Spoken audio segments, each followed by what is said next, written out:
Coming up on CPTV, 2017 CPHS grad Melvin Craig files his candidacy to run for a seat on the City Council. CPTV's Armando Bracco takes a look at school security and whether students feel safe throughout the region, and there's plenty to celebrate in CP sports as the winter teams head to their postseasons. CPTV is up next.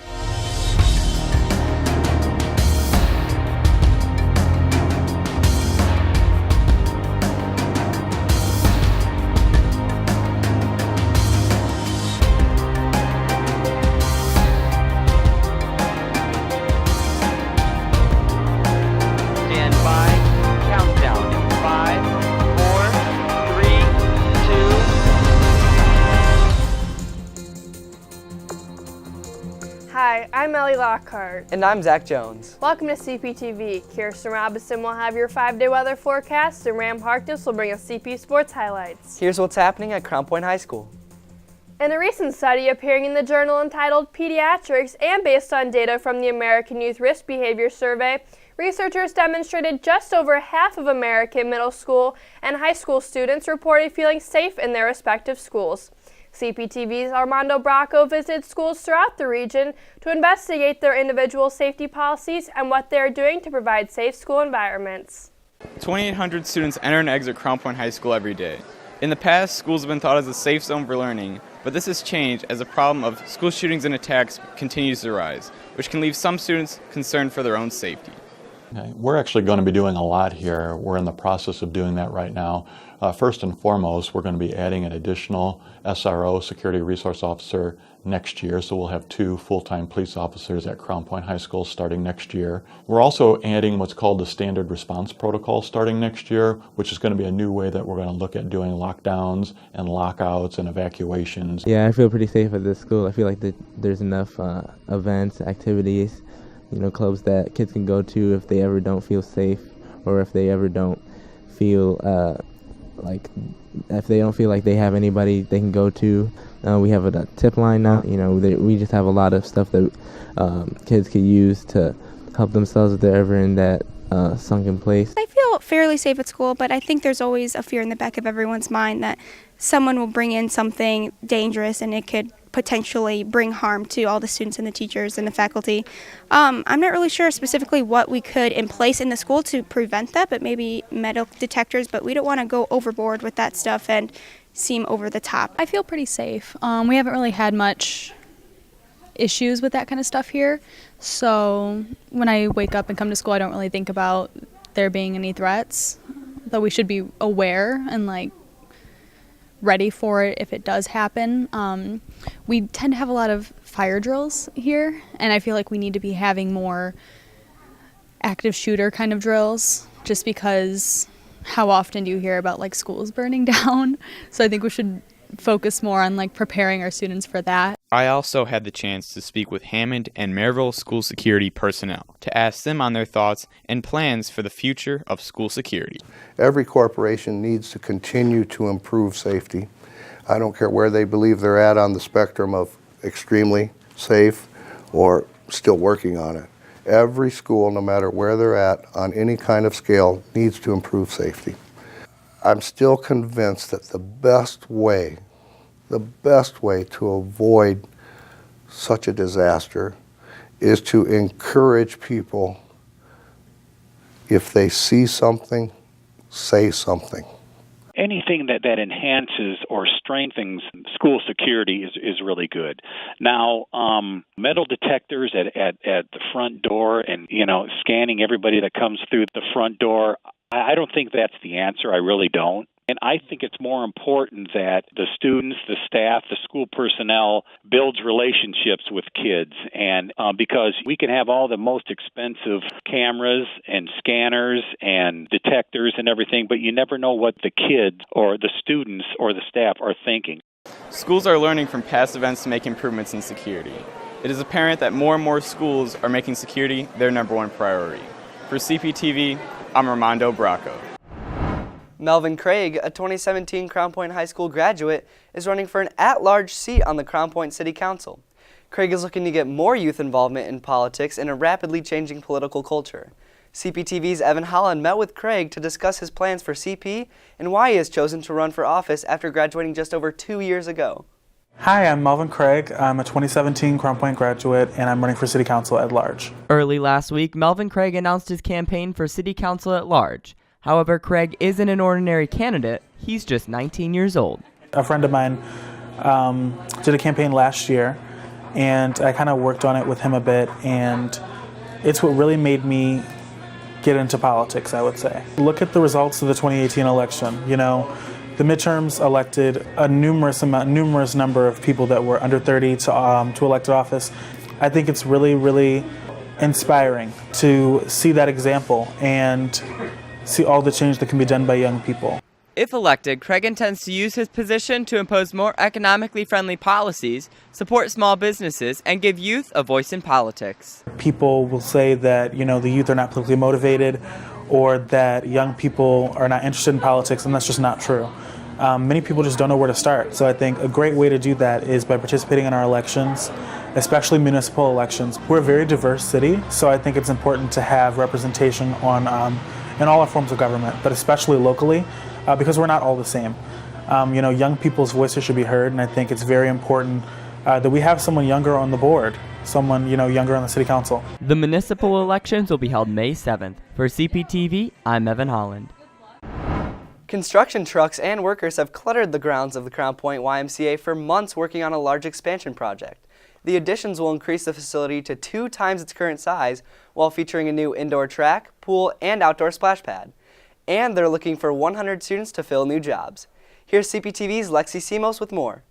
After more than 2 years of research and planning following the initial announcement by the family of Dean and Barbara White, those attending the YMCA currently saw a sneak peek at the 80,000 square foot addition to the east side of the building. So our current facility is 40,000 square feet. Our expansion project is going to be 80,000 square feet. We're going to expand the swimming pools. We'll have 2 indoor pools, a family pool, a lap pool, and then an outdoor swimming pool. So we're going from 1 small pool to 3 large pools. Our fitness and wellness centers are going to expand as well. We're going to go from 7,000 square feet in our strength area and cardio areas to 20,000 square feet. We're going to have a lot of job opportunities coming up. Our job fair is February 16th.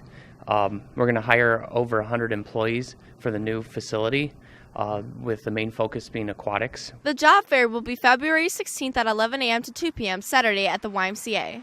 Visit crymca.org/job fair for more information. For CPTV, I'm Lexi Simos. Well, that's another nice addition to the Crown Point community. Yeah, I'm looking forward to it. And I don't think I've left my house this week other than to come to school due to the weather. Here's CPTV's Kirsten Robinson with your record-breaking forecast. We've been talking about it for a few days now, but we're finally going to feel the effects of this polar vortex today and tomorrow as all this low-pressure Arctic air blasts down into the lower 48 states and into, as you know by now, northwest Indiana. We will see dangerously cold temps that could break records throughout the Midwest. What should we expect in Crown Point throughout today? Well, it will remain cloudy and windy with a temperature of -15 at noon today, and by 3 o'clock, the clouds will break up and temperatures will rise a couple degrees to 13 below. We'll hover around the same temps throughout the night as the cloud cover moves out for clear skies. So here's what the 5-day forecast looks like. We'll be somewhere near that high of -13 or 14 today. The wind will make the air feel like -40 in Crown Point, and tomorrow temps will rise to above 0 but still cold and mostly cloudy skies. On Friday, cloudy skies persist, but we'll jump up to 20 degrees. We're starting to feel the warm-up as we move along, and as we head into your weekend, warmer yet on Saturday with a high of 37. And then we'll break into the 40s on Sunday with a pretty good chance of some rain showers. Monday, we're talking highs in the mid-50s. So hang in there. A couple of days and it'll start to feel just like spring. That's your 5-day weather forecast. Stay warm, everyone. Zach, Ellie? Okay, so at least we have something to look forward to. Thanks, Kirsten. A lot going on right now in CP Sports as all the winter sports teams are either in or headed to their respective postseasons. Here's Ramsey Harkness with your CP Sports update. The CP Sports Story of the Year, the undefeated girls basketball team took on 18-4 Bishop Knoll Wednesday, and the big question was, could they continue their dominance and cap off the perfect season at 23-0? You bet, but it was a close match most of the way as Bishop Knoll's Courtney Blakely kept the Warriors in it by scoring 21 points of her own despite the Dogs' hard-nosed defense. CP freshman phenom Jessica Carruthers led the Dogs with 17 points, 8 rebounds, 3 assists, and 9 steals, and her fellow freshman teammate Lily Stoddard also contributed with 13 points and 8 rebounds. The girls start tournament play at Lowell versus the Red Devils Friday at 6:30 p.m. The season's been really great, and we've just been contributing really well and working well together, and we have a great team relationship, and we're all friends, so it's been great. The biggest thing is I'm happy for the kids. I'm happy for the community. I'm happy for all the support we've gotten throughout the year. Again, this was never a goal to go undefeated. It was to win a conference, and we were able to accomplish that. Going undefeated just kind of been an added bonus. But biggest thing is now we got to win in the postseason. That's been our number one priority, and it's really every program's number one priority. So now we got to try and go out and win a sectional. The Crown Point Special Needs basketball team kicked off their season at home against the Lowell Red Devils. The Dogs took the 50-37 win with Christian Paul leading the team with 20 points. Dakota Fulton had 7 assists, and Aaron Smith added 9 rebounds. The team next faces Lake Central at home Tuesday night. We started off with a great win tonight. We have a big crop of freshmen that joined the team, and we want to get everybody acclimated and playing as a team for the big tournament in March. I like what I've seen so far, a lot of three-point shooting and good defense. Couldn't be happier with our first game. I shot like 4 3-pointers in this game, and Lowell didn't stand a chance against our team. And this victory here tonight, we did good. The gymnastics team dropped a close meet to Lake Central at home on Thursday, a 107.2 to 106.6. CP's lone gymnast to place in the meet was junior Paige Hine, who placed third in the all-around, despite solid performances by both Kat Castoris and Kaylee Stack. Despite the loss, the team does hold on to their ranking of 7th in the state. Today I had an okay meet. I fell on bars, but I got back up and I finished strong. I still placed third, and I'm excited to excel with my team to state. It was a tough matchup tonight against Lake Central. We had heard that they were having a couple extra level 9s this year on their team, which we knew that it was going to be something where we were going to have to go hard, especially on bars tonight, and we weren't able to. We came up short. We had a great night on vault, not such a great night on beam, really good on floor, so we just need to put it all together. Gymnastics has 4 events, and they have to hit them all if they want to stand a chance in this conference. Very difficult one. I tell my kids all the time, teams that stay on beam usually win the meet, and we couldn't do that tonight. The 9-5 and undefeated in the DAC LaPorte Slashers boys basketball team faced CP here at home Friday. The Dogs came hot, outscoring LaPorte 34-8 with 2 minutes to go in the first half thanks to some nice ball movement, and to be honest, the Slashers just looked uninterested. The Dogs kept the pedal to the metal though, while displaying some stingy defense throughout the game, leading to a 67-48 win. Senior forward Ilya Jaredimos led the Dogs with 20 points, and here's what he had to say following the game. We watched them in film and we scouted, and we just try to implement all their sets that they did and just try to take them out of what we did, out of what they did. And you know what, we played great defense, great team defense, and then the offense just came to us. The wrestling team won their 17th consecutive sectional championship on Saturday and had 5 overall tournament champions. Sophomore Stephen Roberson in the 106-pound weight class, sophomore Riley Bettich in the 120-pound weight class, freshman Jesse Mendez in the 126-pound weight class, senior Jake Burford in the 145-pound weight class, and finally senior Ethan Patowski in the 195-pound weight class. My goals for this season is to win a state title in the most dominating fashion anybody's ever done it. Coming into here, I've been shooting for this guy ever since I've gotten back. So the whole time I was injured coming into this season, I was like, man, I don't know about that. I wrestled him a few years ago, and I also wrestled with on a team over the summer, so I know him pretty well. But I don't know what to say. I wouldn't say he's really good, but I thought I was a little bit better than him. 12 wrestlers will advance to the regional championship this Saturday, which is being held here at CPHS and starts at 9 a.m. Lots of tournament play going on this time of year, and that's it for sports. The second annual Fashion Club Fashion Show will take place at CPHS on February 10th. The event will include booths from local vendors and a prom dress fashion show from local prom boutiques, where we're going to have vendors set up selling candles, bath stuff, food, along with a silent auction that will benefit St. Jude House. And St. Jude House is a place where women and children go to get away from abusive relationships. We picked St. Jude House just because it's kind of in the subject area of family consumer sciences. So since Ms. Bonner is the sponsor for Fashion Club, she kind of chose that. It's a great cause, so we're all happy that it's going to St. Jude House. The historic Century Old Count Theater is being renovated. The theater first opened in April 1917 and closed permanently about a decade ago. New owner Brad Strom is restoring it to its original 1917 look and is currently booking live concerts and comedy stand-up shows for the upcoming year.